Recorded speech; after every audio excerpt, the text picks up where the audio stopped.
a este instante de adoración para hablarte y contarte mi día en un momento. Quiero escuchar y sentir que tu voz me da la calma, la paz y el valor que necesito para estar tranquilo en mi vida. Nada me turba si estás junto a mí, por eso quiero estar frente a ti, para contarte cada detalle de mis días. Nada mejor que poderte sentir y en tu palabra poder descubrir ese mensaje, esa voz de esperanza que anima mi vida.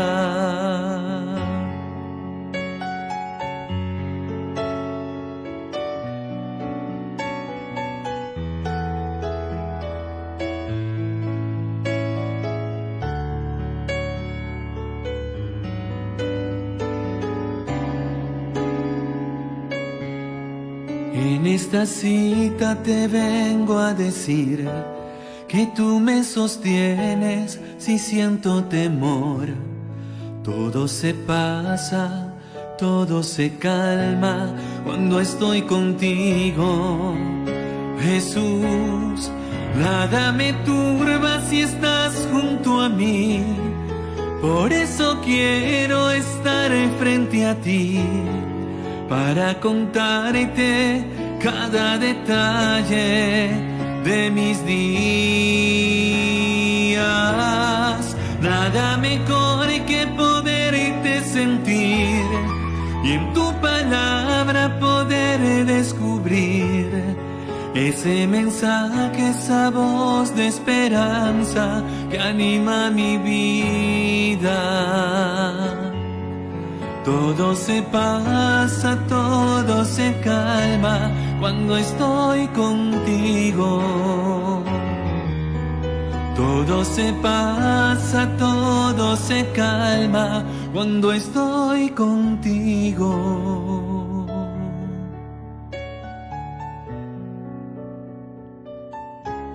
Cuando estoy contigo.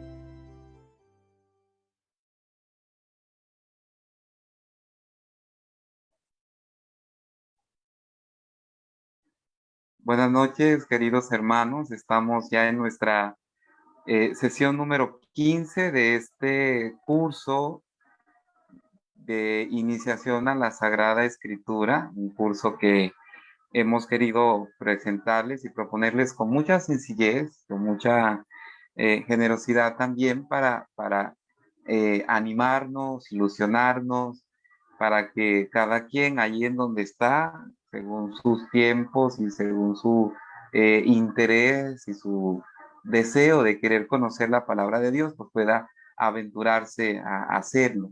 Este curso, yo personalmente agradezco a quienes han estado apoyando en que se pueda realizar con toda esta, eh, vaya, destreza eh, tecnológica, de manera muy especial a Chanel, a Fernando y sobre todo a Steffi Torres, que es la que maneja todos los controles. Entonces, estamos hoy, digamos que de cierta manera terminando un poco este curso para la gloria de Dios y esperemos que también para, para, para su experiencia de fe.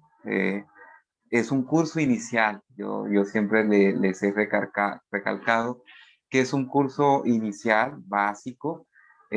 Muchos de ustedes quizás conocen muchísimo más de lo que quizás durante este curso nosotros hemos podido compartir, pero como les decía desde el principio, es un curso inicial que lo que busca es animarnos y motivarnos a todos en este conocimiento de la Biblia. Y hoy, previo ya a nuestra clausura, que será el próximo eh, miércoles, vamos a tratar un tema fascinante a mi modo de ver. Es un tema muy fascinante porque repercute propiamente con lo que somos como iglesia, lo que somos como hombres y mujeres cristianos. Y que esto que hoy podemos aprender o lo que hoy podamos compartir juntos, pues nos dé un poco de claridad, tanto histórica como teológica, un poco de claridad pastoral de lo que significó la iglesia en un principio y cómo esto ha ido creciendo hasta el día de hoy. Pues vamos a poner esto en las manos de Dios, de nuestro Señor, pedirle a Él que nos bendiga, nos acompañe. En el nombre del Padre y del Hijo y del Espíritu Santo. Amén. Te pedimos, Señor, que nos asistas con tu gracia y que nos permitas aprender de tu palabra, aprender de nuestra fe y crecer en tu servicio. Este tema de hoy, tema número 15, lo he titulado así, Jesús y los orígenes del cristianismo. Y tenemos que partir, como lo habíamos visto la vez pasada, que eh, la historia de Jesucristo es una historia que fascina, es una historia que algún tiempo nuevo en la salvación, en el plan y el proyecto de Dios que empezó con la creación. Y esto que Jesucristo trae, esto que Jesucristo propone, esto que Jesucristo nos ofrece, pues no cayó desapercibido, sino que tuvo pues un grupo de seguidores que lo tomaron muy en serio y se convirtieron prontamente en multiplicadores de esta palabra. El cristianismo entonces no empezó como una realidad perfectamente acabada y definida desde el principio, como un meteorito que cae del cielo, como una institución basada en decretos fundacionales claros y explícitos. A veces, no sé, cuando uno habla de la fundación de un país o de la fundación de una sociedad o la fundación de una institución, pues uno tiene como que claridad de qué fue lo primero y qué vino después. Pero en el cristianismo tenemos que tomar mucha cautela y tener mucha paciencia para poder describir todos estos avatares del tiempo y todas estas circunstancias históricas, teológicas, sociales, religiosas que dieron pauta y dieron pie a lo que nosotros conocemos como iglesia, como cristianismo. Tenemos que definir y tener muy claro que es el resultado de un proceso largo y complejo, pero un proceso que tiene siempre su raíz y su impulso inicial en Jesús de Nazaret. El cristianismo no es una invención, como muchos dicen, de Pablo, no es una invención como otros que queriendo desacreditar hablan de este Constantino, o no es una invención del imperio, ¿no? El cristianismo tiene su fundamento, su raíz en la persona de Jesucristo. Lo vamos a ver ahorita por qué. Una vez que Jesús muere, ¿verdad? este, su mensaje empieza a ser promovido, a ser compartido, a ser divulgado, mucho antes de que quedara por escrito, ¿verdad? Como lo veíamos la vez pasada del proceso. Y entonces, con los apóstoles o con los testigos oculares del hecho Cristo, pues se van haciendo pequeños grupos que se reunirán para recordar los hechos y los dichos de Jesús y para vivir ellos, de cierta manera, pues la propuesta teológica evangélica que el mismo Jesucristo propone. Esto lo tenemos al principio, ¿verdad? Muy prontamente van a surgir entre los judíos de la Palestina y también los judíos de la diáspora, grupos con formas muy diferentes de entender la vinculación con Jesús, de cultivar la memoria sobre él y de relacionarse con la sociedad. Van a surgir lo que comentábamos la vez pasada, los apóstoles van a morir, eh, necesitaban tener algo claro sobre quién es Jesús y sobre cómo vamos a imitar verdaderamente a Jesús. Estos grupos fueron estableciendo relaciones entre ellos, a veces de reconocimiento, a veces de aceptación, otras tantas de conflicto, incluso de exclusión, de modo que a partir de una matriz judía y en contacto con el mundo greco-romano, apareció el cristianismo como una entidad social propia. Ya no son griegos, no son judíos, no es una mezcla de judío-griego, ya es una situación muy propia y van a tener una identidad particular que prontamente van a empezar a darse a reconocer.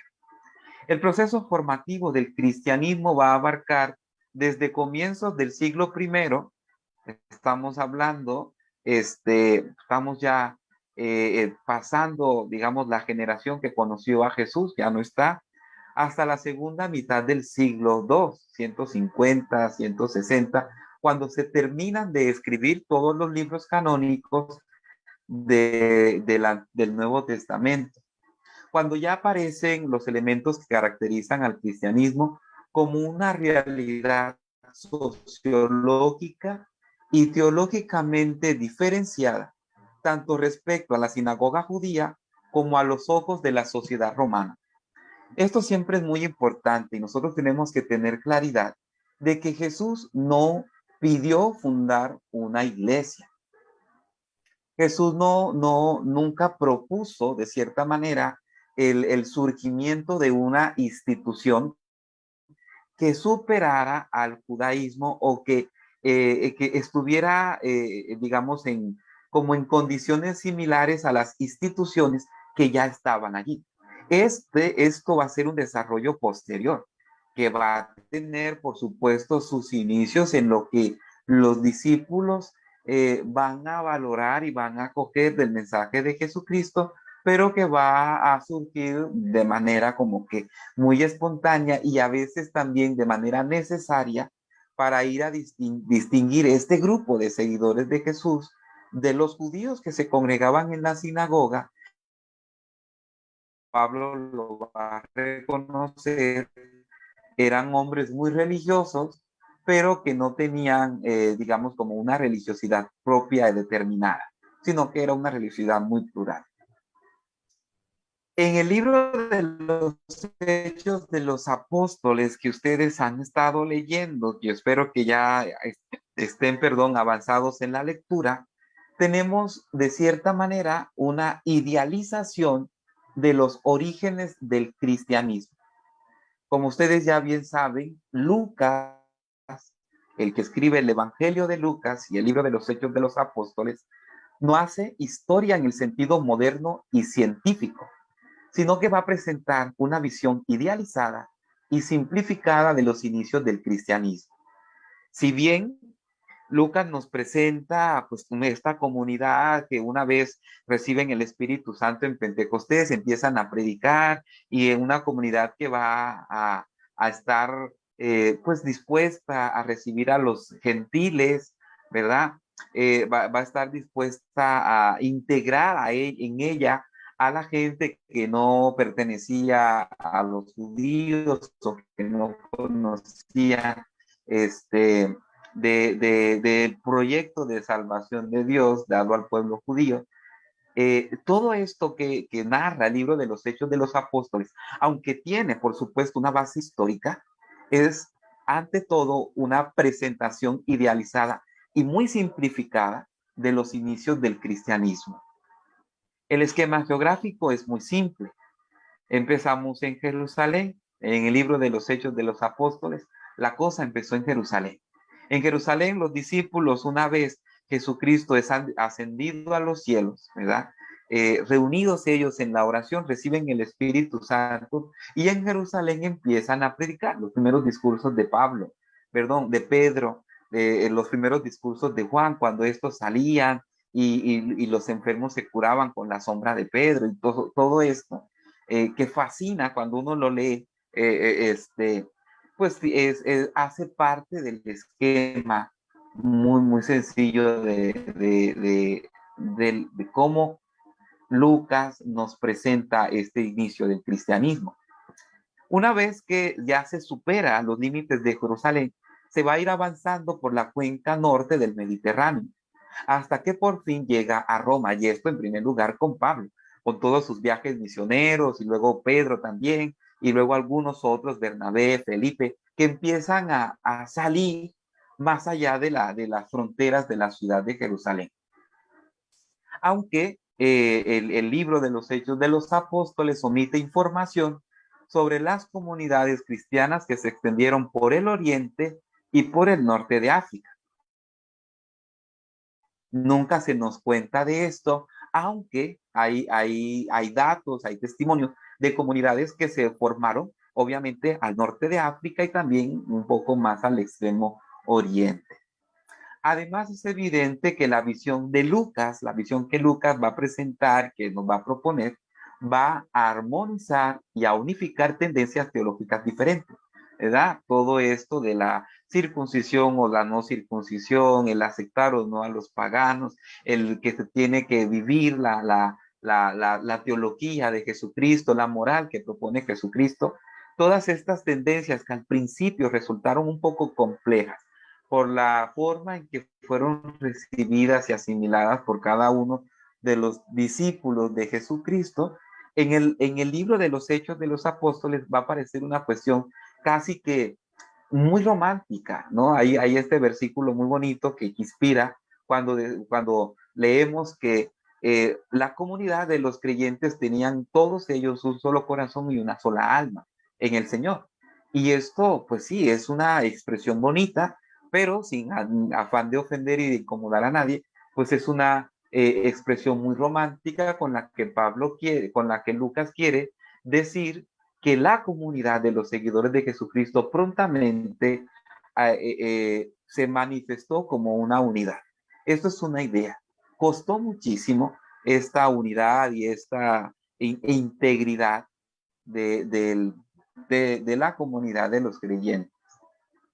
Obviamente Lucas va a disimular la gravedad de los conflictos que existieron en las comunidades cristianas y entre estas y las autoridades imperiales, ¿verdad? Pareciera que lo que nos presenta Lucas es más un conflicto entre los judíos al principio, pero no tanto entre las dificultades que tienen ellos con el imperio o las dificultades que tienen entre ellos mismos, ¿no? El grupo de Juan, el grupo de Santiago, el grupo que lideraba Magdalena, el grupo que tiene a Pablo como cabeza, el grupo que tiene lo que Pablo describe en sus cartas, Apolo, el grupo que tiene Santiago, el hermano del Señor como cabeza. Entonces, todas estas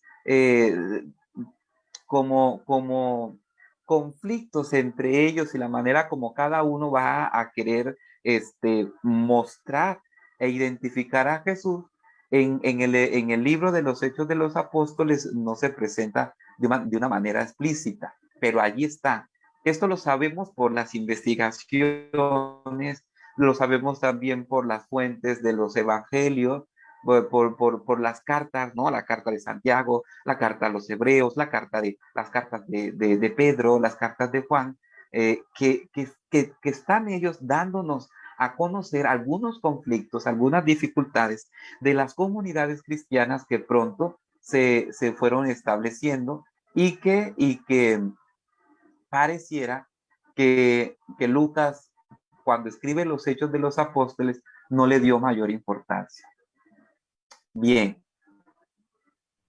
ahora, un poco, porque a veces esto se nos hace un poco difícil, un poco complejo.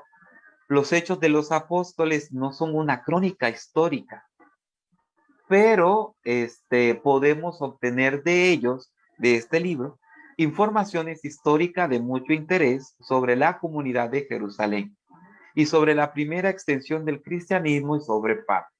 Hay mucha información histórica, aunque no todo lo que está allí es históricamente comprobable, ¿va? O históricamente científico en el término moderno. Y esto vale, ¿verdad? Sobre todo para los evangelios y para los libros del Antiguo Testamento, La Biblia no es un libro de ciencia histórica. La Biblia es un libro de historia de salvación. Y cuando uno comprende esta notable es característica o esta definición de lo que contiene la Biblia, uno valora y disfruta mejor leer la palabra de Dios así. Los hechos de los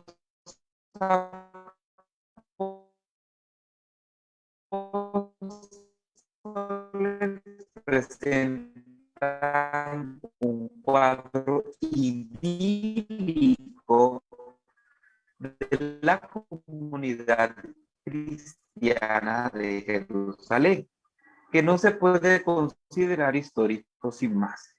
Los inicios se idealizan y esto yo creo que casi todo el mundo cuando cuenta una historia la idealiza, como para que este argumento ideal, este argumento bonito, este argumento grande, pues le vaya dándole peso, ¿verdad? Para que sirva de referencia a la iglesia de todos los tiempos. Hay que decir que los momentos iniciales de un movimiento social, y en el caso de algo muy especial, la creatividad normalmente es máxima y se toman algunas decisiones que condicionan toda la historia. Un ambiente tan plural, en tanta información, digamos, como camino, pues quien escribe la historia va a tomar lo más oportuno, lo que más pueda ayudar a su proyecto de catequesis, lo que más pueda ser útil al proyecto de evangelizar a partir del texto escrito. En ese sentido, el proceso fundacional de un grupo es una fase privilegiada de su existencia. Los Hechos de los Apóstoles presentan una historia historiográfica, idealizada y con una preocupación apologética, que condiciona toda la forma de entender posteriormente los orígenes del cristianismo. ¿Y esto por qué? Porque para una persona que no conoce a Jesucristo,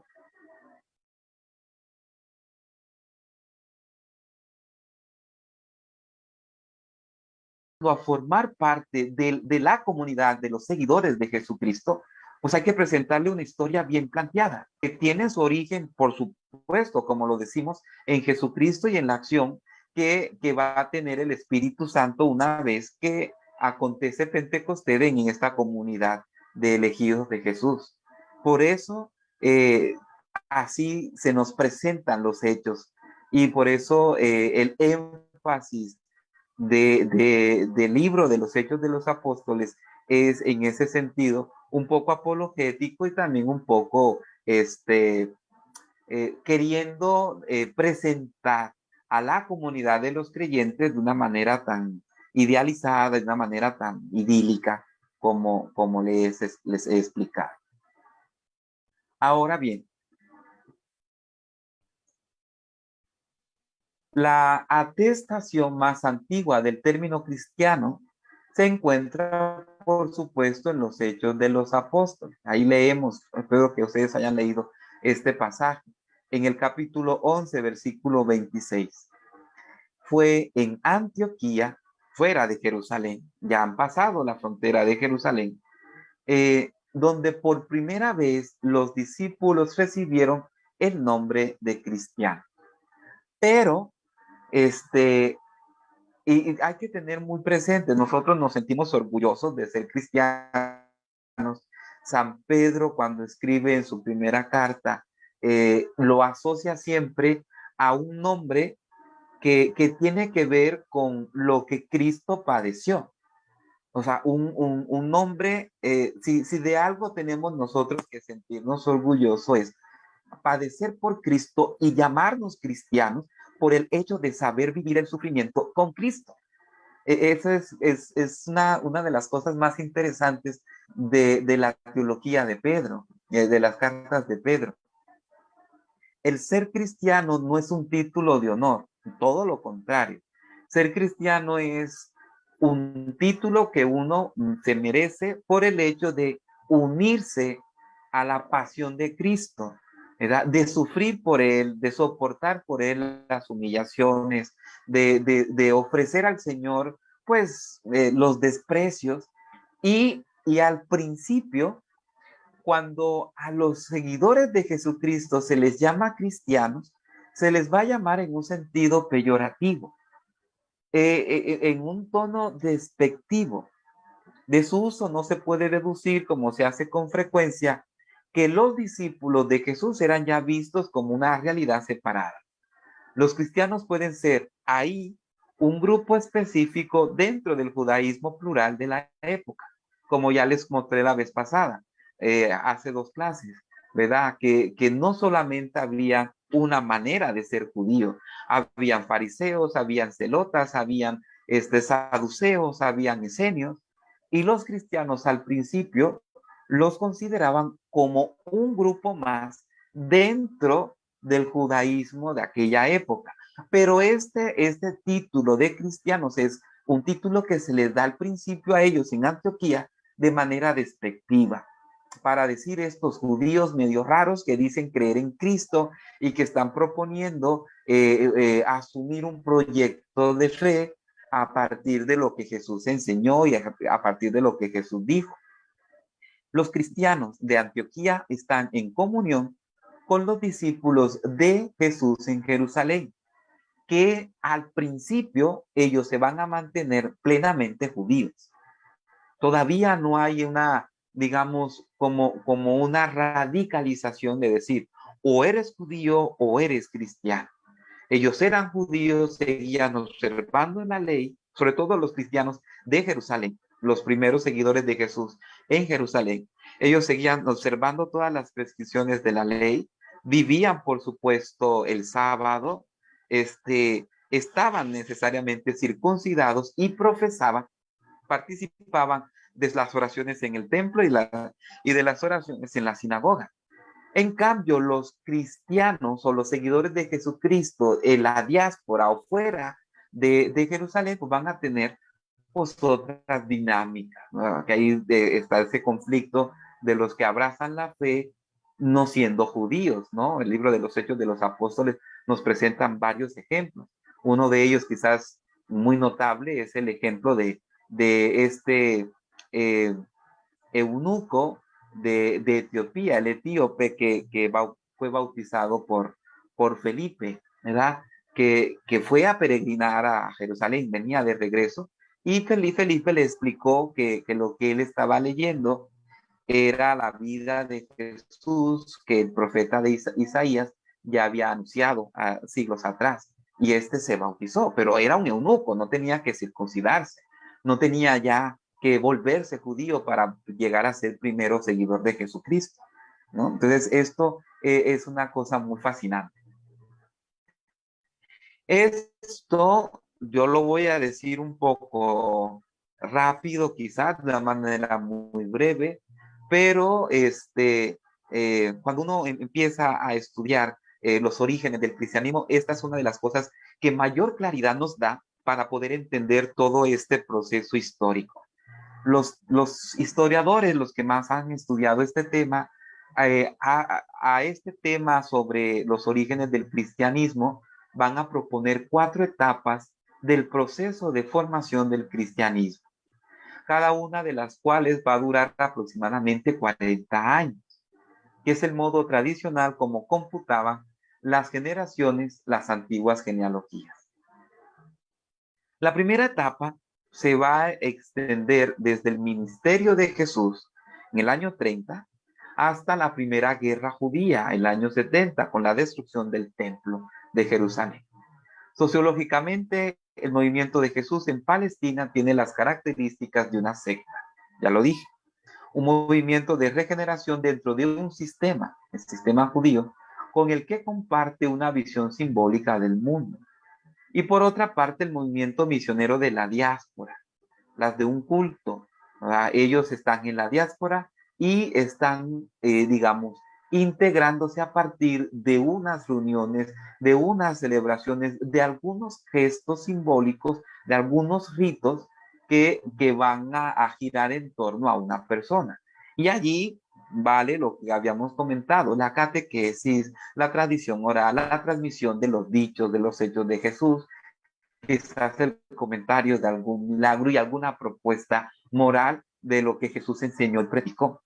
Entonces, estos primeros 40 años, hay un movimiento muy incipiente, ¿verdad? No hay una claridad de quiénes son, si realmente son judíos o son un grupo de hombres y mujeres que se reúnen para participar de un culto específico, etcétera. La segunda etapa, que va desde la destrucción del templo hasta el 110, es el tiempo en que se van a escribir, y esto es muy importante, porque es el tiempo donde ya hay teologías determinadas, ya hay perspectivas muy claras de qué enseñar, de qué aprender y de qué caminos hay que tomar para asumir el proyecto de Jesús. Como les comentaba la vez pasada, cada evangelio es la expresión de una concientización de la persona de Jesucristo en las comunidades que estos evangelios surgieron. Y entonces, ya en este tiempo, ya hay unas teologías muy definidas, ya hay propuestas teológicas muy claras. Es una fase caracterizada por la dispersión de un movimiento muy plural, ¿no? Por poner un ejemplo, cada evangelio, ¿verdad? Cada evangelio es particular en sí mismo. Eh, tienen cosas en comunes, por supuesto, en la persona misma de Jesús, pero lo que cada quien dice de Jesús o la persona que ellos están mostrando, en el fondo es muy particular. La tensión con el judaísmo fariseo es muy fuerte y va creciendo la necesidad de autodefinición de los grupos cristianos también por el contacto con la sociedad grecorromana. Porque el otro, eh, o la alteridad, el distinto, me obliga a mí a buscar lo que es propio, ¿verdad? Cuando yo me presento frente a otro, tengo que tener claridad de quién soy yo para no confundir en mi identidad. Y esto pasó con el cristianismo una vez que sale del ámbito o de la esfera judía, de la Palestina, de Jerusalén. La tercera etapa se va a extender desde el año 110 hasta el año 150. El Nuevo Testamento ya quedaron completados, ¿verdad?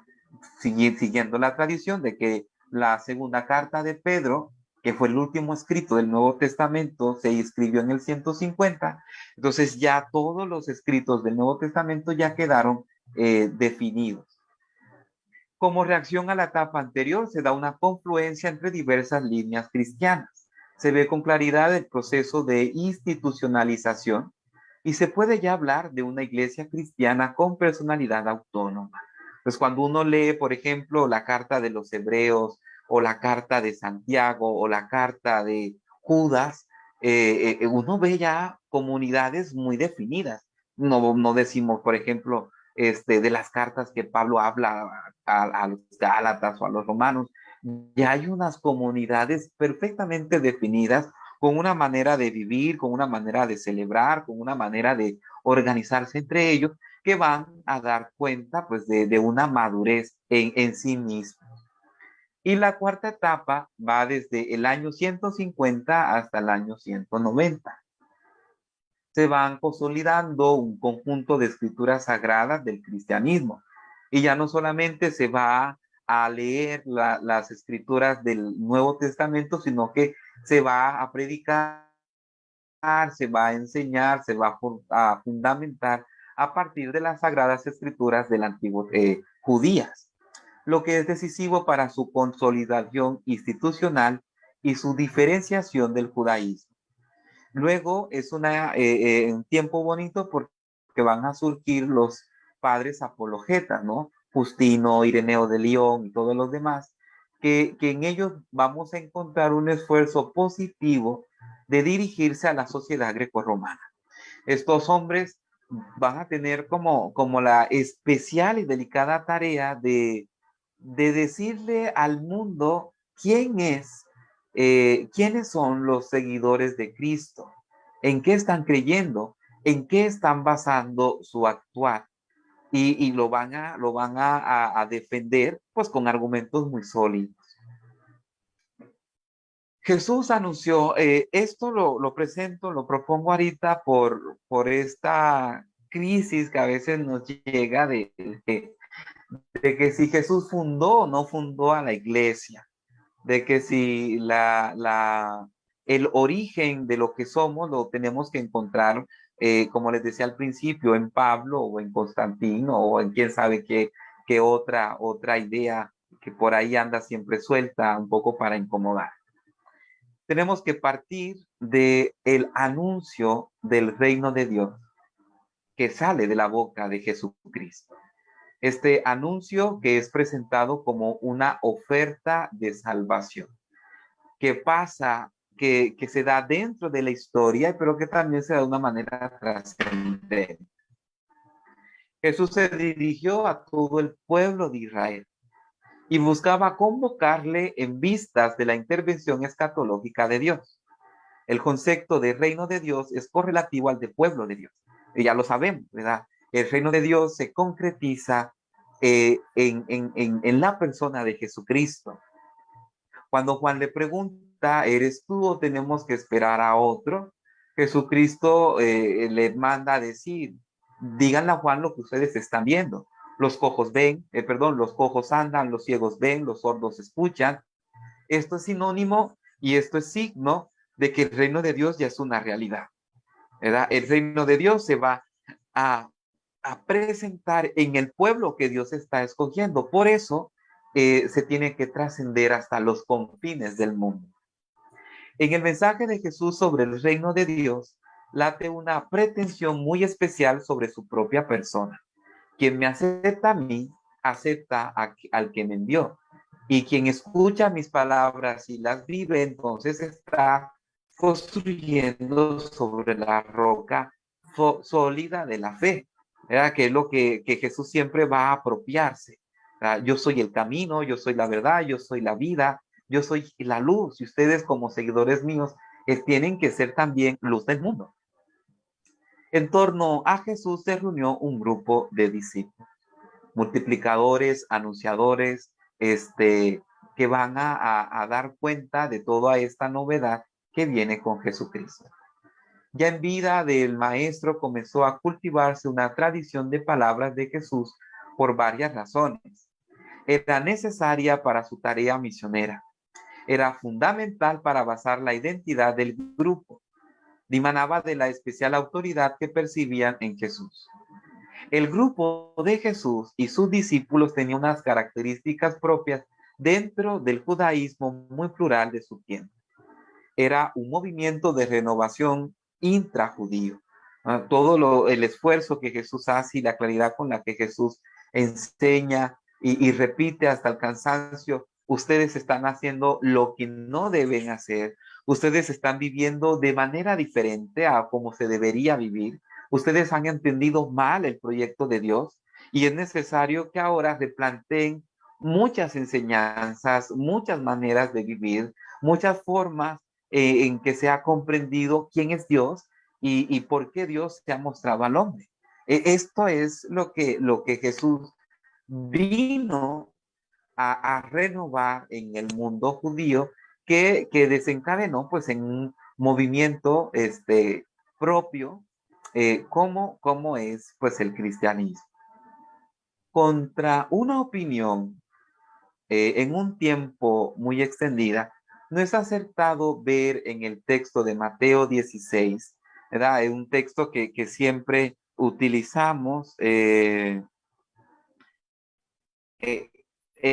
si vamos a buscarlo, perdón, Mateo, déjeme ver, Mateo 16, déjeme buscar aquí, Mateo 16, versículos 18 al 20. Y yo a mi vez te digo que tú eres Pedro y sobre esta piedra edificaré mi iglesia. Y las puertas del Hades no prevalecerán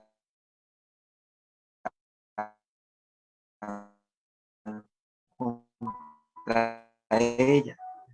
a ti te daré las llaves del reino de los cielos, y lo que ates en la tierra quedará atado en los cielos. Entonces mandó a sus discípulos que no dijese a nadie que él era el Cristo. Esto no lo podemos que no se malentienda como el momento de la fundación de la iglesia de Jesús. ¿Verdad? Estamos aquí hablando de un texto posterior al hecho mismo de Jesucristo, pero los evangelios y todos los textos, incluso el mismo texto de Hechos de los Apóstoles, quieren argumentar y sostener lo que posteriormente se está viviendo.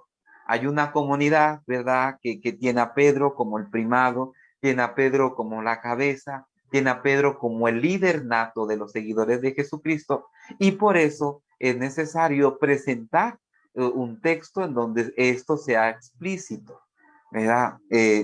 Insisto, en el corazón de Jesucristo no había una intención de fundar un movimiento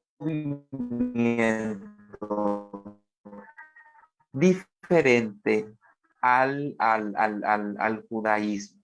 Él quería renovar, pero pues el judaísmo, el judiado de Jesús, por Jesús, y no quiso hacer caso al proyecto de salvación. Jesús no pretendió fundar una institución religiosa al margen de Israel. Tampoco pretendió reclutar un grupo de elegidos o puros que se separasen del resto del pueblo. De entre sus discípulos, Jesús estableció un grupo de 12, y esto lo tenemos que entender como un signo profético de congregar al Israel escatológico, ¿verdad? Como 12 eran las tribus de Israel, así Jesús en cada uno de sus discípulos de esta totalidad de Israel. Y por eso a ellos les escoge, a ellos les llama y a ellos les invita a estar cerca de esta renovación, de esta propuesta. Jesús va a encontrar, por supuesto, un eco popular positivo, pero desencadenó un grave conflicto con las autoridades políticas, con la oligarquía sacerdotal que desembocó en su crucifixión. Esta propuesta de Jesús de establecer un pueblo nuevo, de establecer una realidad nueva, pues terminó pues, con la propia muerte de él. Quisieron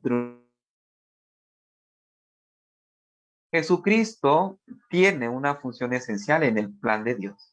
Es el punto culminante y la referencia permanente. La iglesia no hubiese podido surgir sin el hecho histórico de Jesús. Y esto es claro y tiene que ser claro. La iglesia no surge por sí misma. La iglesia surge por la enseñanza, el testimonio, el ministerio de Jesucristo. En la segunda mitad del siglo II, la mayoría de las comunidades cristianas tienen ya en su vértice como algo normal obispos monárquicos, ¿verdad? Ya hay que ordenarse. De hecho, cuando Pablo escribe sus cartas pastorales, las cartas a Timoteo y la carta a Tito, ya está dando él eh, información sobre cómo ya las iglesias están formándose, cómo se están configurándose, cómo se están estructurando. Y entonces ya desde el siglo II ya hay como una organización de la iglesia que nosotros vamos a ver después en los primeros siglos. Como algo normal, ya hay obispos, hay una unidad y vitalidad de la propia comunidad que va a depender en gran medida de la personalidad de este obispo, ¿verdad? Que es lo que le recomienda Pablo a Timoteo al momento de escoger obispos para las comunidades. Que sean hombres honestos, amantes de la palabra, que no sean hombres dados al vino, al trago, que sean de una sola mujer, que sepa gobernar perfectamente su casa, etcétera, etcétera.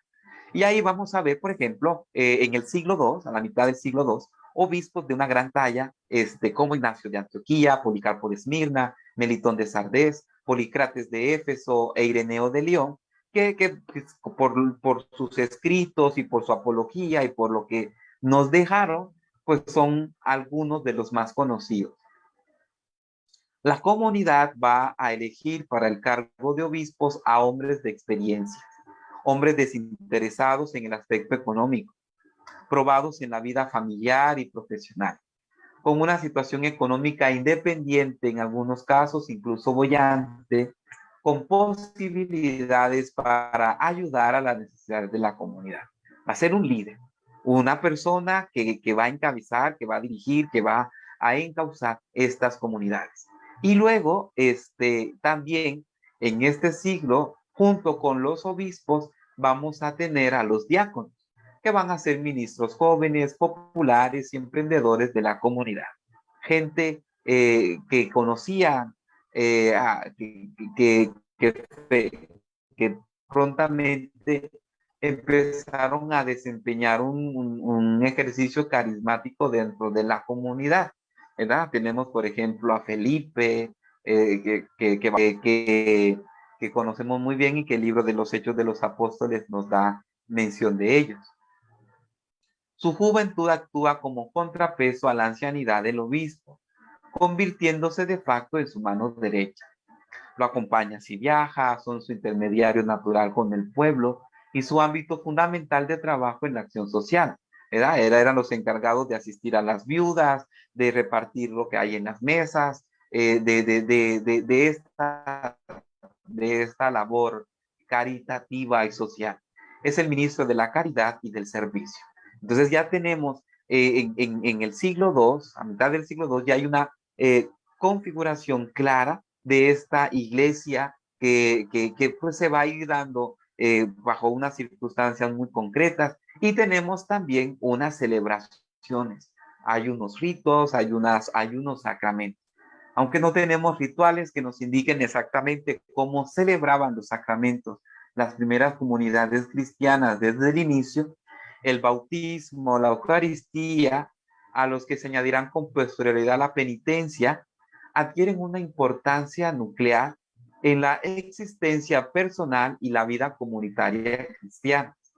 Es una sabia conjugación de tradición e innovación, donde tienen también gran importancia los contextos locales. O sea, no es lo mismo la manera como celebraban los cristianos en Jerusalén o los cristianos en la diáspora procedentes del judaísmo a los cristianos que provienen de la gentilidad, o sea, que provienen de ambientes no judíos, ¿verdad? Cristianos quizás en las islas griegas que no son judíos, o cristianos como en el caso del dibujo de este famoso etíope eunuco que no podía profesar la religión judía porque precisamente no podía ser circuncidado, etcétera, ¿no? Entonces, este tipo de estos cristianos celebraban su fe de una manera muy especial, muy diferente, que luego hoy entendemos por qué en la iglesia hay tantos ritos,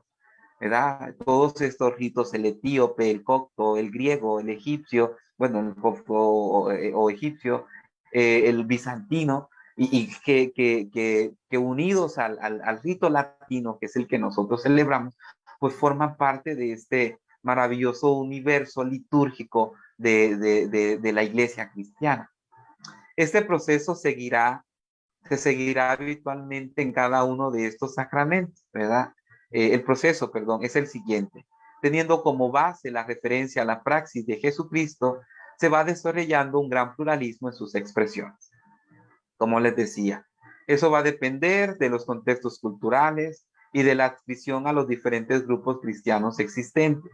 Bueno, pues si yo me voy a bautizar en una comunidad cristiana en Roma, pues yo voy a tener una vivencia como los cristianos en Roma. Diferente quizás, como ya les decía, a los cristianos en el norte de África, que tenían otra manera y otra expresión muy famosa.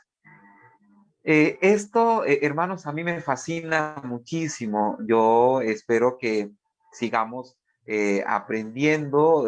Les decía que quería concluir de cierta manera pues este proceso de la historia de la salvación con este abrebocas. Sé que quizás hay muchas preguntas, sé que hay muchas dudas sobre los orígenes del cristianismo, pero bueno, pues ojalá que las dudas les anime y les motiven a leer, a investigar, a consultar, sobre todo fuentes, este, fuentes serias, porque de repente encontramos en internet cualquiera cantidad de cosas, cualquiera, alguien que escribe posts o que carecen de fuentes, que carecen Obvio, ¿no? de formalidad, y entonces es importante que ustedes puedan tener presente las fuentes que se consultan.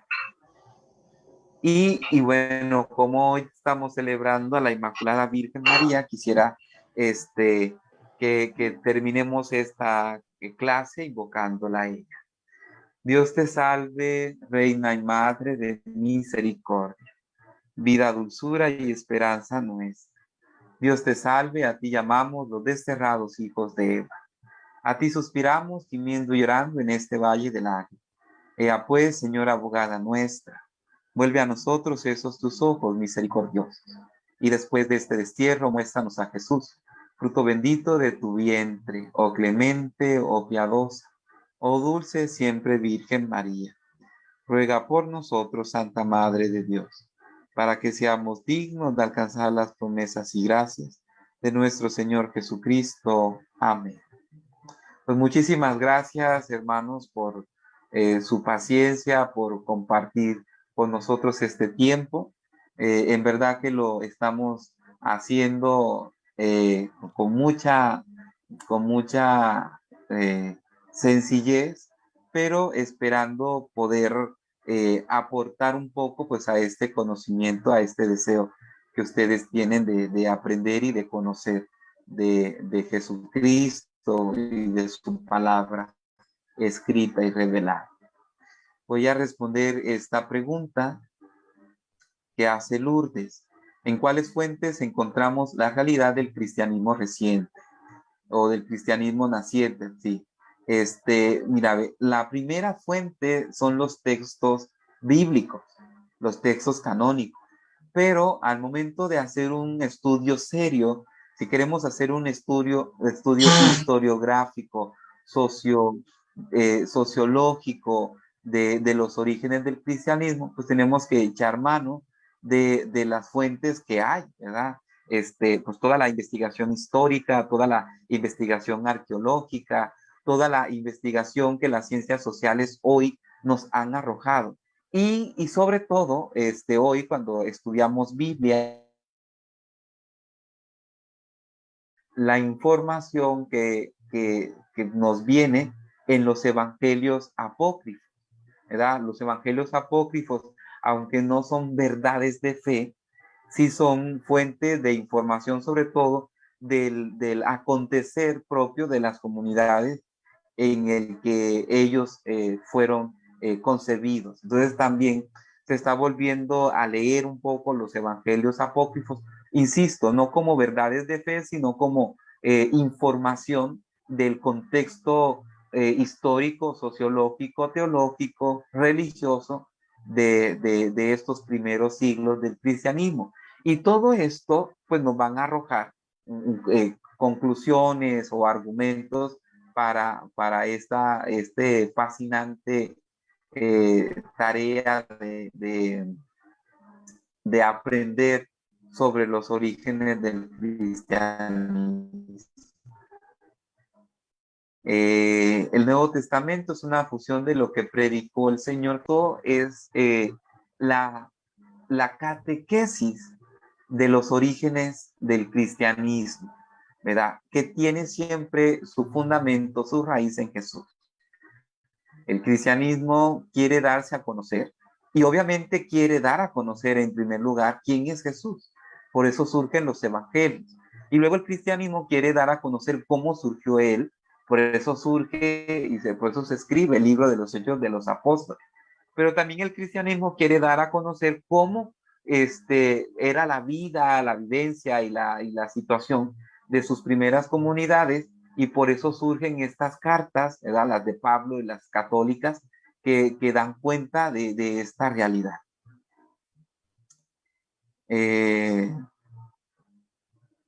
Gracias, gracias. Lo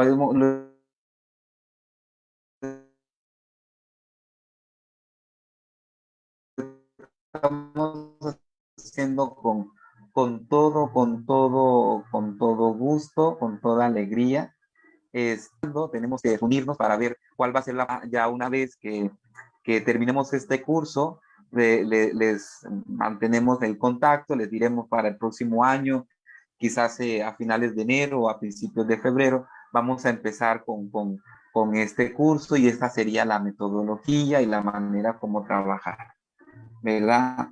La primera misa, ¿dónde fue y quién la celebró? Bueno, la primera misa eh, la celebró Jesucristo, ¿verdad? Que es el memorial de todas las Eucaristías. Cuando nosotros celebramos, hacemos la conmemoración de la Eucaristía que celebró Jesucristo el Jueves Santo, antes de entregar su vida por la salvación de todos nosotros. Esto es así. Ya en las comunidades cristianas, dónde se celebró la primera misa?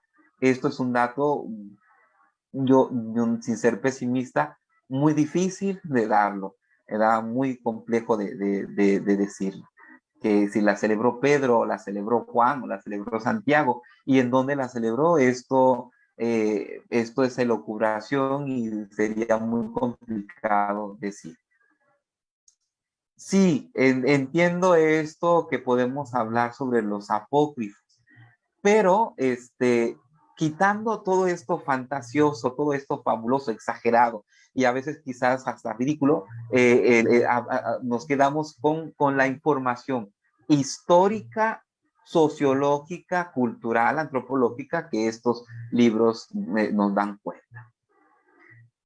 Bien, sí, con todo gusto, gracias a toda la gente que está detrás de cámara para hacerlo posible. En verdad que estoy muy, muy agradecido con ellos. Y bueno, pues estamos para servirles. Mañana se les mandará el examen. El examen es una cosa muy sencilla, ¿verdad? Ya se les mandó la guía y la guía lo que quería era pues, hacer un resumen de lo que hemos estado compartiendo, pues para que todos lo tuvieran presente. Y el examen es como la corroboración de que ustedes han asumido, asimilado el curso para poder expedir su certificado. Yo les agradezco muchísimo esta oportunidad que nos dan de poder compartir, ¿verdad? Y bueno, la invitación es esta. Vamos a reunirnos para hacer nuestra lección divina, que espero hacerlo como un ejercicio también de preparación de Adviento, de Navidad, el próximo miércoles, primero Dios, allí en la catedral, después de la misa de 6:30, celebraremos esta lección divina y ya con eso concluimos y el próximo domingo, domingo 18, quienes puedan asistir para entregarle su certificado, lo pueden hacer en misa de 12, presidida por Monseñor Pedro Pablo. Entendemos los que están lejos, los que están viajando, que no pueden estar, nos da mucha pena, pero hemos establecido este contacto, esperemos que sigamos aquí muy, muy presentes siempre. El examen no tiene fecha, nosotros lo mandamos, ¿verdad? Ustedes nos lo envían y eso ya consta de que han aprovechado el curso. Entonces, ya luego se les darán las indicaciones en el chat de WhatsApp para que ustedes tengan, ¿no? Y sí, la guía ha sido un repaso y que yo espero que ustedes hayan podido aprovecharlo bien. Agradezco todo lo que ustedes han podido presentar. El próximo curso no va a ser de lección divina. Podría ser, si ustedes proponen con el examen, creo que hace falta agregar aquí a mis colaboradores en el examen que también haya una propuesta de qué temas o qué cursos le gustaría para el próximo año. Entonces, para que también tengamos nosotros como un vaciado de sus inquietudes, y cuando ya me reúnan con los padres, pues vamos a poder determinar qué sería lo conveniente. Sí, se va a transmitir el próximo miércoles igual como lo hemos estado haciendo. Pues yo les agradezco mucho a ustedes su paciencia, su tiempo, y esto lo hacemos para la honra y la gloria de nuestro Señor Jesucristo. Algunos me han preguntado, y bueno, a mí no me gusta hablar mucho de este tema, de que si esto tiene costo. Inicialmente no tenemos, lo hacemos con total generosidad, con total humildad para ustedes, pero si alguien quisiera, sobre todo por los gastos de impresión de papel y esto, si alguien quisiera aportar algo, bueno, pues también están en la libertad de poder hacerlo, ¿verdad? Si lo quieren hacer personalmente con los colaboradores ahí en la catedral, con la señora Chanel o con Steffi o con Fernando o con un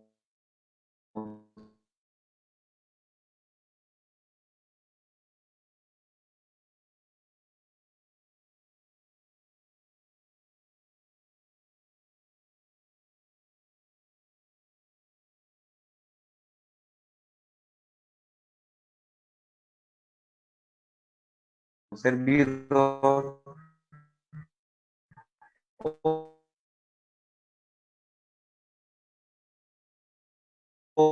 o si alguien quisiera hacer algo, pues también aquí en el chat o con un servidor lo pueden preguntar, ¿verdad? Esto con toda la generosidad agradecemos a la señora Chanel, a Steffi o a un servidor para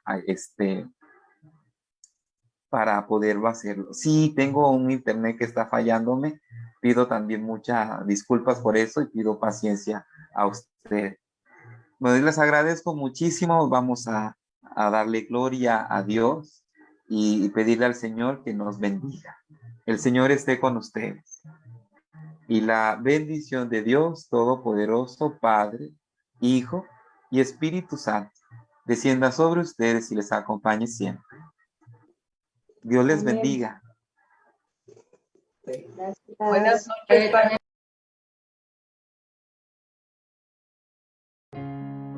Hoy he venido a una cita con Dios, a este instante de adoración, para hablarte y contarte mi día en un momento. Quiero escuchar y sentir que tu voz me da la calma, la paz y el valor que necesito para estar tranquilo en mi vida. Nada me turba si estás junto a mí, por eso quiero estar frente a ti, para contarte cada detalle de mis días. Nada mejor que poderte sentir y en tu palabra poder descubrir ese mensaje, esa voz de esperanza que anima mi vida.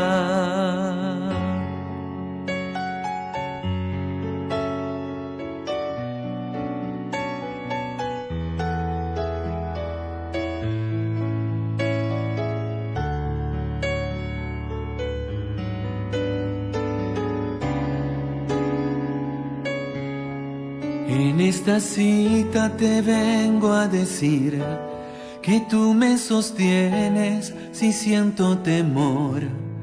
Todo se pasa, todo se calma cuando estoy contigo. Jesús, nada me turba si estás junto a mí. Por eso quiero estar frente a ti, para contarte cada detalle de mis días. Nada mejor que poderte sentir y en tu palabra poder descubrir ese mensaje, esa voz de esperanza que anima mi vida. Todo se pasa, todo se calma cuando estoy contigo. Todo se pasa, todo se calma cuando estoy contigo.